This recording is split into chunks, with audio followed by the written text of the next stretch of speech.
Jake Morrison sat in his chair and looked around the big room. The walls were made of some kind of blue metal that seemed to glow. 47 different kinds of aliens filled the seats around him. They were all talking at once and making noise. Some clicked like bugs. Others made sounds like wind blowing. A few looked like walking crystals and hummed like broken machines. Jake had been coming to these meetings for 15 years. Every time it was the same thing. The aliens would vote on something. The humans would lose. Then everyone would go home until the next meeting. Not today was no different. Jake's hands were tight on his chair arms. His jaw hurt from keeping his mouth shut. The aliens were voting again. This time it was about trade routes through space. Humans wanted to use the same roads as everyone else. The aliens said no. Lisa Hayes sat next to Jake. She was in charge of finding out what the aliens were really doing. She leaned over and whispered. In his ear, her words made Jake's stomach feel sick. 3 more human towns got bombed last week, she said quietly. The bug people say it was an accident. They were mining and oops, they hit our people instead of rocks. Jake nodded, but did not look at her. He kept watching the aliens vote. 2 of our ships are missing too, Lisa kept talking. They went into gas alien space and never came back. The gas people won't even look for them. The crystal aliens were, making their humming noise louder now. Their leader stood up. His voice came out of a box that changed his crystal sounds into words humans could understand. Human expansion is ugly, the crystal alien said. We do not like looking at human buildings. We will not let any ships go near human space anymore. Jake felt his hands shake a little bit. These aliens were not just ignoring humans. They were trying to make humans disappear completely. The big boss alien floated in the middle of the room. He was made of gas and looked like a small storm cloud. His name was Zephyr, and he thought he was very important. We will now vote on the human trade proposal, Zephyr announced. His voice sounded like wind through a cave. One by one, each alien group voted. The bug people clicked no. The gas people whooshed no. The crystal people hummed no. Every single alien group said no. Only the humans voted yes. 40-6 votes against. 1 vote for. Jake had watched this happen so many times he could have counted along. But this time felt different. This time he was done being quiet. Zephyr started talking again. We will now discuss the formal complaint against humans for aggressive expansion patterns. That was it. Jake stood up fast. His chair made a loud scraping sound on the floor. Every alien in the room turned to look at him. The room got very quiet. I have something to say, Jake announced. His voice was clear and strong. The bug aliens started clicking fast. They were surprised. Humans usually just sat and listened during these meetings. This will be humanity's last meeting with this council, Jake said. We are leaving. We quit. We will not follow your trade deals anymore. We will not help with your defense pacts. We are done. The room exploded with noise. Aliens were clicking and humming and whooshing all at once. Some stood up. Others moved around nervously. Zephyr's gas cloud got darker and started spinning faster. You cannot just leave, he said. His voice was angry now. There are rules. There are papers to sign. There are legal things that must happen first. Jake looked right at the gas alien. He did not smile, but his eyes were cold. Rules that you use to make humans weak. Rules that let you steal from us and hurt us. We are done with your rules. But the stability of the galaxy, clicked the head bug alien. Without cooperation, everything will fall apart. Then you should have thought about that before you spent 15 years treating us like garbage, Jake replied. A crystal alien made a high singing sound. This is not how civilized beings behave. You must reconsider. Jake started walking toward the door. The other humans got up and followed him. We have considered it for 15 years. We gave you chance after chance to treat us fairly. You chose not to. Where will you go? Asked a small furry alien from the back. What will you do? Jake stopped at the door and turned around one last time. We will take care of ourselves, like we always have. The difference is now we will not waste time trying to take care of you too. The human group walked out of the meeting room. Behind them, the aliens kept making noise. Some sounded angry. Others sounded worried. A few sounded scared. Lisa walked next to Jake as they went down the long hallway. That felt good, she said. It felt necessary, Jake replied. Contact Admiral Sullivan. Tell her to start Protocol Exodus. All of it? Lisa asked. Everything. Every human ship, every human worker, every human business. I want every human out of alien space in 60 days. What about the consequences? Jake stopped walking and looked at her. What consequences? They made it very clear they do not want us around. We are just giving them what they asked for. Back in the meeting room, the aliens were still arguing. None of them seemed to understand what had just happened. They thought humans were just being emotional. They thought humans would come back in a few days and apologize. They had no idea that humans meant every word.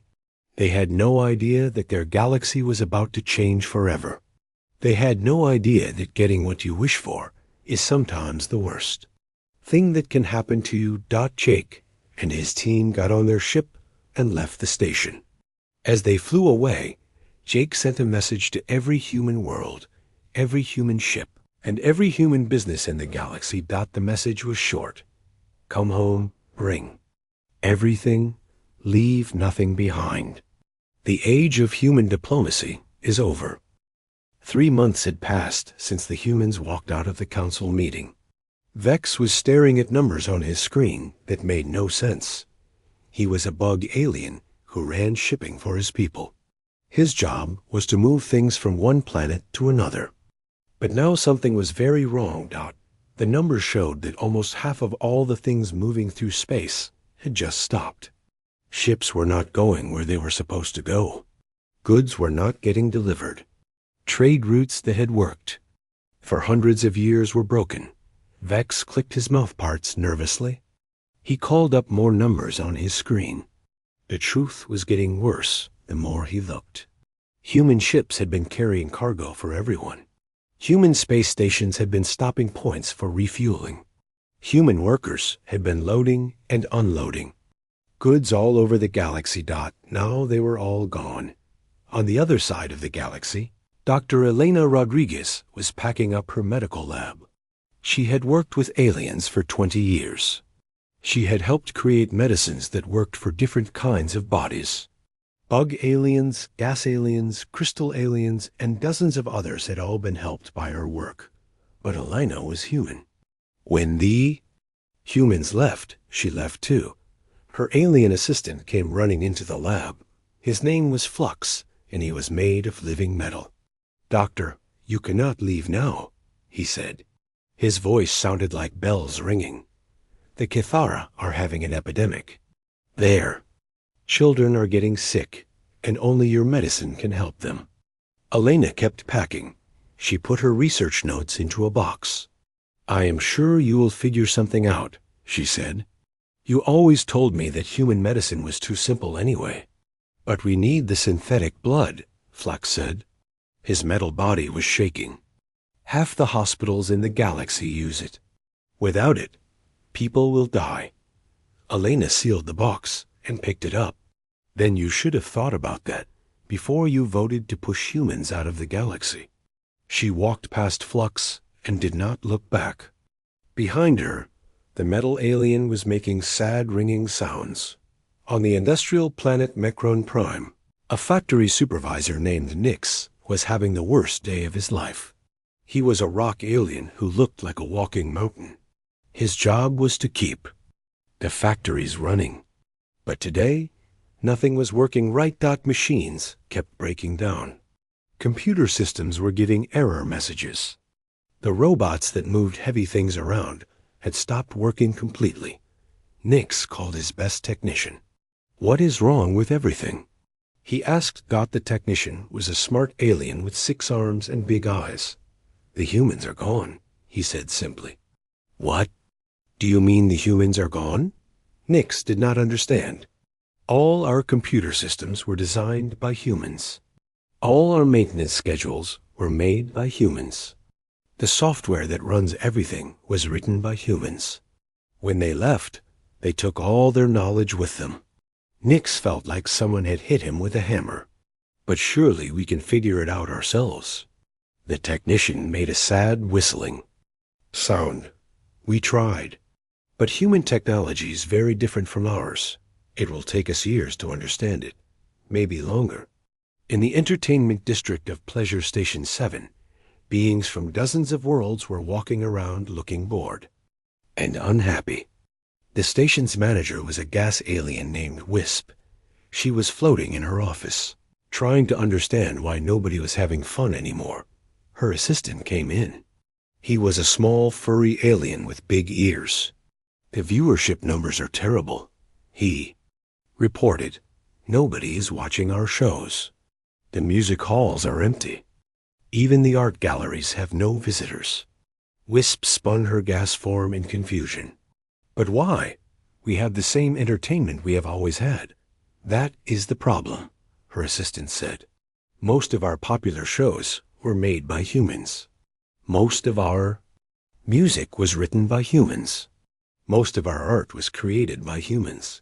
When they left, they took all of that with them." "But we have our own entertainment," Wisp protested. Her assistant looked embarrassed. "Our entertainment only appeals to gas aliens. Solid beings do not like it. And gas aliens are only 3% of the galaxy's population." Captain Ben Clark was sitting in his ship, reading messages from his old alien friends. His ship used to patrol the space between human and alien worlds. He used to help when alien ships had problems. He used to rescue alien crews from pirates and accidents. The messages all said the same thing. "Please come back. We need your help. Pirates are attacking our ships, and we cannot stop them. Please." Ben deleted each message without answering. His ship was flying toward human space. He was going home. On his communication screen, a message came from his old friend Commander Vel. Vel was a dragon alien who breathed fire and had scales like armor. They had fought pirates together many times. "Ben, my friend," Vel's message said, "you must return. The trade routes are not safe without human patrols. Merchant ships are being attacked every day. Please help us." Ben recorded a message back. "You wanted us gone, Vel. You got what you wanted. Do not contact me again." He sent the message and turned off his communication system. The worst realization came when Ambassador Zephyr tried to order food for the council station. For hundreds of years, humans had grown food that could be eaten by many different kinds of aliens. Human farms produced vegetables that worked for plant eaters. Human factories made synthetic meat that satisfied meat eaters. Human scientists had created nutrition blocks that kept everyone healthy. When Zephyr tried to place his usual food order, the computer gave him a simple message: "Human Agricultural Consortium services terminated. Find alternative food sources." Zephyr's gas form started spinning faster. Alternative food sources? Every species grew food differently. Bug alien food was poisonous to most others. Crystal alien food was just rocks. Gas alien food was literally air. For the first time in galactic history, multiple species were facing hunger, not because of natural disasters, but because the humans who had been feeding them were gone. Zephyr called an emergency council meeting. Only 32 species showed up. The others were too busy dealing with their own problems to attend. "We have made a terrible mistake," Zephyr announced to the assembled aliens. "We did not realize how much we depended on the humans." A bug alien clicked frantically. Our mining operations have stopped. Human equipment operators ran all our machines. Without them, we cannot dig. A crystal alien hummed the sad tune. Our children are getting sick. Human doctors were the only ones who understood how to treat diseases that affect multiple species. A furry alien squeaked worriedly. Our ships are breaking down. Human mechanics were the only ones who could fix engines from different worlds. Around the room, similar stories were told. Humans had not just been participants in galactic civilization. They had been the glue that held it together. And now they were gone. 6 months had passed since the humans left. Sam Thompson sat in his secret listening post on a hidden space station. His job was to watch what the aliens were doing and listen to their messages. What he heard made him worried. The aliens were falling apart. Their worlds were dying. Their people were getting sick and hungry. But instead of learning to take care of themselves, they were getting angry at humans. Sam read another intercepted message. It was from the bug alien military. To their queen, the outer colonies are going dark. Without human life support technicians, the air recycling systems are failing. We estimate 3 million deaths in the next month. Another message came from the gas aliens. Emergency food shipments failed again. Our attempt to grow solid food resulted in toxic waste. The crystal aliens refused to share their rock nutrients. Civil unrest is spreading across 15 worlds. Sam shook his head. The aliens were not adapting. They were just waiting for humans to come back and fix everything. A new message appeared on his screen. This one was different. It was marked as top secret military communication from the Dragon aliens. Phase 1 complete. Fleet massing at Border Station Alpha. If diplomatic solutions fail, we are authorized to use force to restore galactic stability. Sam quickly sent an emergency message to Admiral Kate Sullivan on Earth. The aliens were not just desperate anymore. They were planning war. On the alien world of Kithara Prime, the bug alien queen sat in her throne room, surrounded by her advisors. Her name was Nexus, and she controlled billions of bug aliens across dozens of worlds. But right now she felt powerless. "Your Majesty," clicked one of her generals. "The death count has reached 5 million. Entire colonies are suffocating because we cannot maintain the air systems." Another general stepped forward. "The humans built all our atmospheric processors. We have tried to copy their designs, but we keep making mistakes. Yesterday, we accidentally poisoned the air on Mining World 7. Nexus's antennae twitched with anger. How could we have been so blind? How did we not see that we needed them?" "We saw what we wanted to see," replied her chief advisor. "We thought they were just workers. We did not realize they were the foundation of our civilization."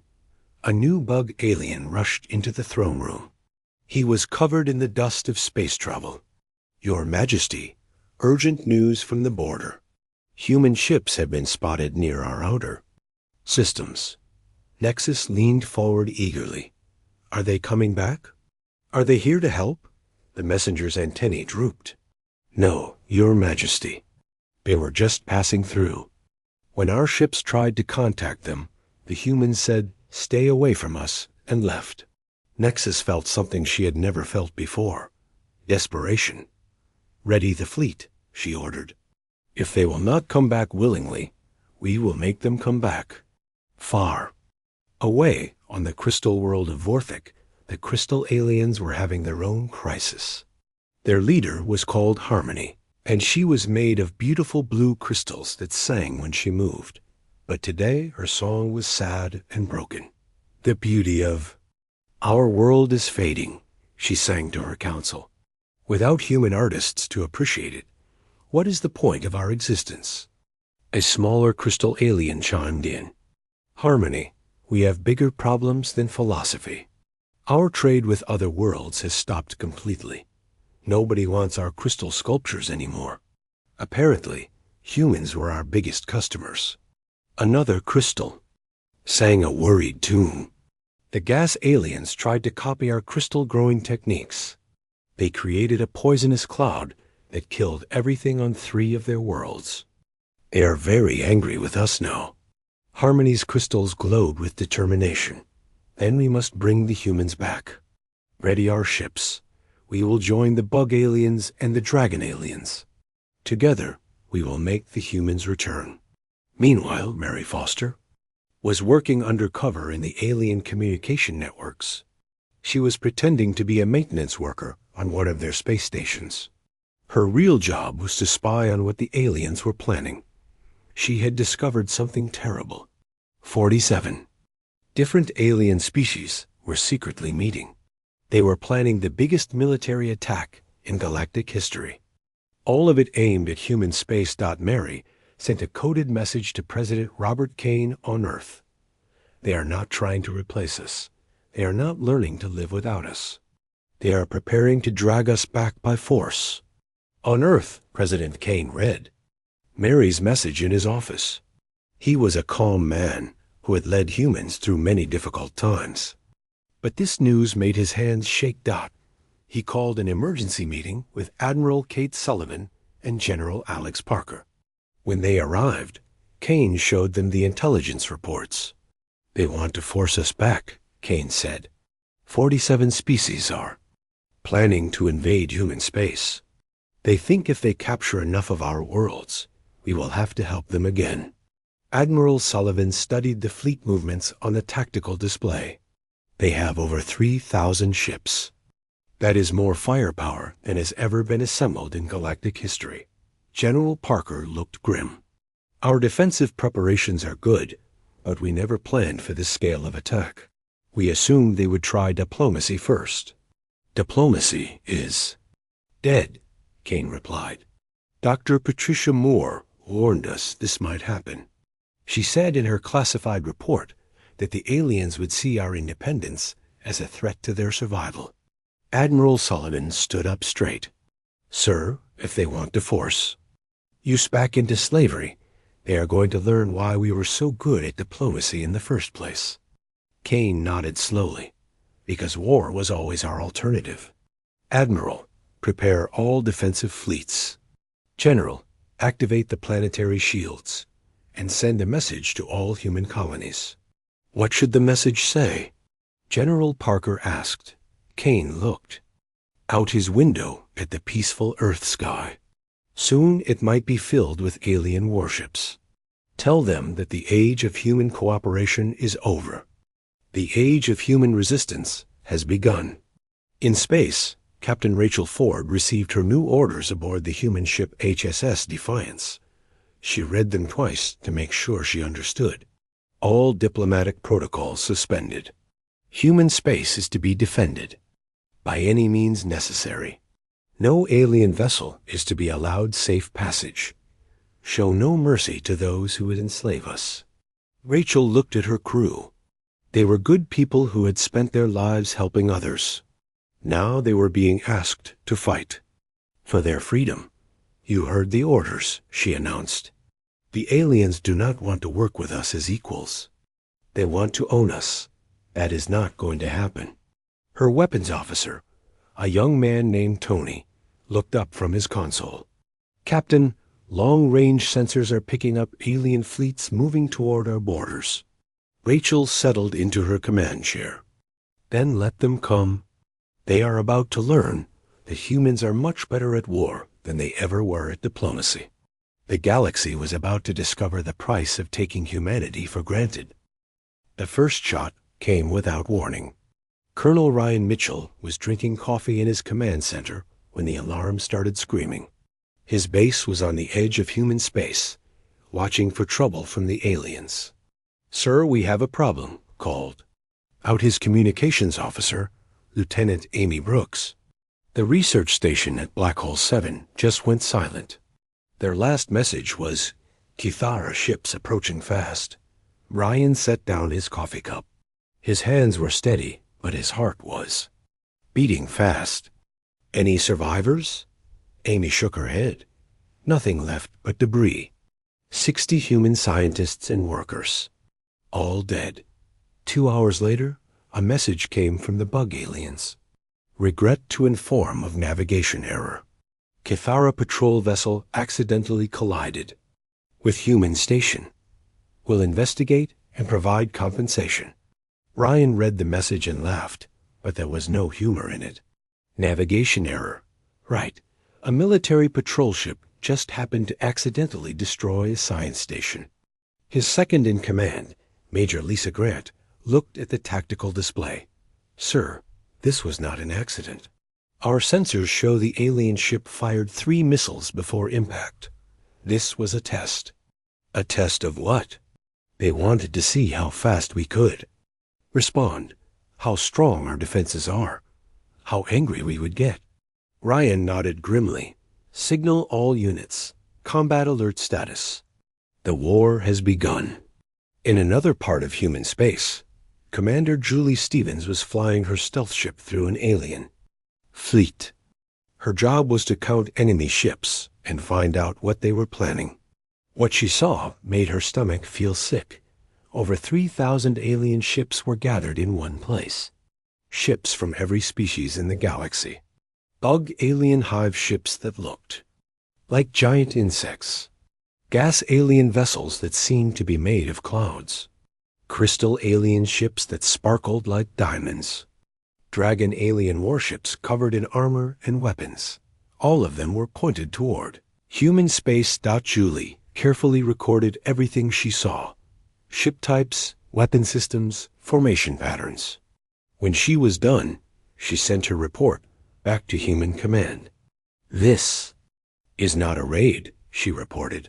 This is a full invasion force. They are planning to conquer us completely. Back on Earth, President Kane was in an emergency meeting. The news from the frontier was getting worse every hour. More human outposts had been attacked. Alien fleets were massing at dozens of entry points into human space. They are not even pretending anymore, said Admiral Sullivan. The attacks are open and deliberate. They want us to know they are coming. General Parker activated a holographic display showing alien fleet movements. 47 species, sir. Every major power in the galaxy is involved. They have enough ships to glass entire planets. Kane studied the display. Red dots showed alien fleets. Blue dots showed human defensive positions. There were a lot more. Red dots than blue ones. What are our chances? Kane asked quietly. Admiral Sullivan smiled, but it was not a happy smile. Sir, they are about to learn why humans were so successful at diplomacy. It was because we had something else to offer. If talking failed. The breaking point came when Ambassador Jake Morrison tried one last time to make peace. He had asked for a meeting with the alien leaders. Maybe, he thought, they could still work something out. The meeting was supposed to be safe. It was supposed to be neutral ground. Jake went with only 2 guards and hoped that reason might still win. He was wrong. The moment Jake entered the meeting room, alien soldiers surrounded him. The bug alien queen, Nexus, clicked her mandibles in what might have been laughter. Ambassador Morrison, she said, how nice of you to come. You are under arrest for crimes against galactic stability. Jake's guards reached for their weapons, but there were too many aliens. They were overwhelmed and captured in seconds. What crimes? Jake asked. What have humans done except try to leave you alone? The crystal alien leader, Harmony, sang a high note that sounded like breaking glass. You left us to die. You abandoned your responsibilities. You broke the natural order. We asked to be treated as equals, Jake replied. You said no, so we left.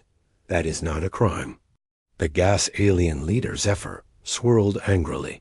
You were not free to leave. You were needed. Your departure has caused chaos across the galaxy. Jake realized the truth then. The aliens had never seen humans as partners. They had seen them as property, useful tools that belonged to them. You are going to help us whether you want to or not, Nexus declared. Your people will return to their duties. They will restore order. They will serve the galaxy as they were meant to. Jake was dragged away to an alien prison. But before they took him, he managed to send one last message to Earth. Diplomacy is dead. They plan to make us slaves. Fight them. When President Kane received Jake's message, he called Admiral Sullivan into his office. The Admiral found Kane staring out the window at the peaceful Earth sky. They arrested our ambassador during a peace meeting, Kane said without turning around. They plan to force us back into servitude. Admiral Sullivan's jaw tightened. Sir, your orders? Kane turned around. His eyes were hard as steel. Activate all defensive systems. Release the fleet and Admiral? Yes, sir? No more Mr. Nice Guy. These aliens want to own us. Show them what happens when you try to enslave humanity. All across human space, defensive systems that had been hidden for decades suddenly came online.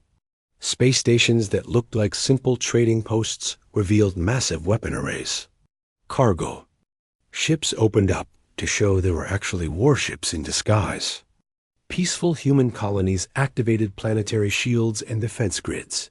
The aliens had expected to find weak, scattered humans who would surrender quickly. Instead, they found a military machine that had been preparing for this day for years.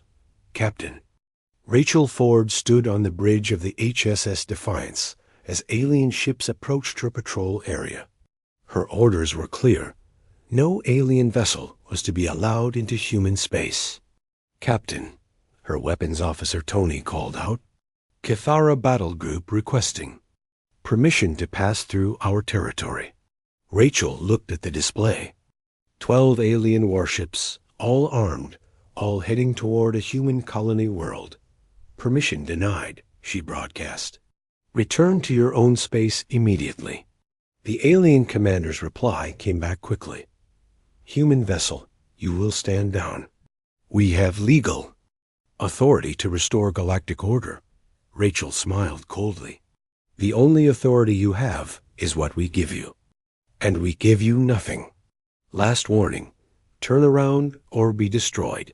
The alien ships kept coming. Fire, Rachel ordered.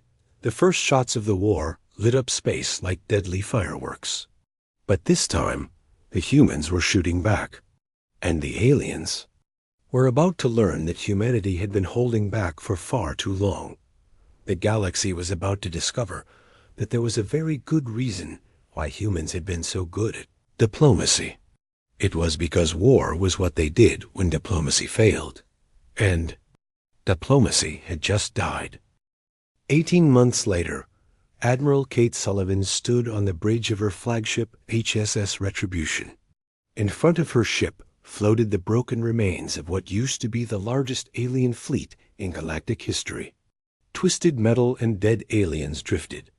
Silently through space, the war was over. Humanity had won. Kate held a communication device in her hand. On the screen was the face of Queen Nexus, the bug alien leader who had started this war. Nexus looked different now. Her proud antennae were drooping. Her eyes were dull with defeat. We surrender, Nexus said quietly. Please, no more fighting. We cannot take any more losses. Kate looked at the alien queen without emotion. You should have thought about that before you tried to make us your slaves. The statistics were devastating.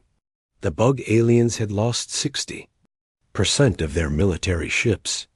Their hive-mind coordination, so perfect for cooperation, had been useless against human tactics that changed faster than they could think. The gas aliens had fared even worse. Human weapons designed to disrupt molecular bonds had torn their gaseous ships apart like smoke in a hurricane. Entire fleets had simply dissolved into space dust. The crystal aliens had been the most shocking failure. Their beautiful, singing ships had looked so elegant and peaceful.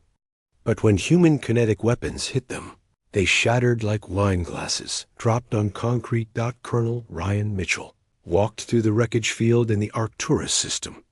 His job was to catalog the alien losses and look for survivors. What? he found was heartbreaking, even for someone who had fought this war. "Tony, look at this," he called to his assistant, pointing at a damaged alien ship. Tony Chun floated over in his spacesuit.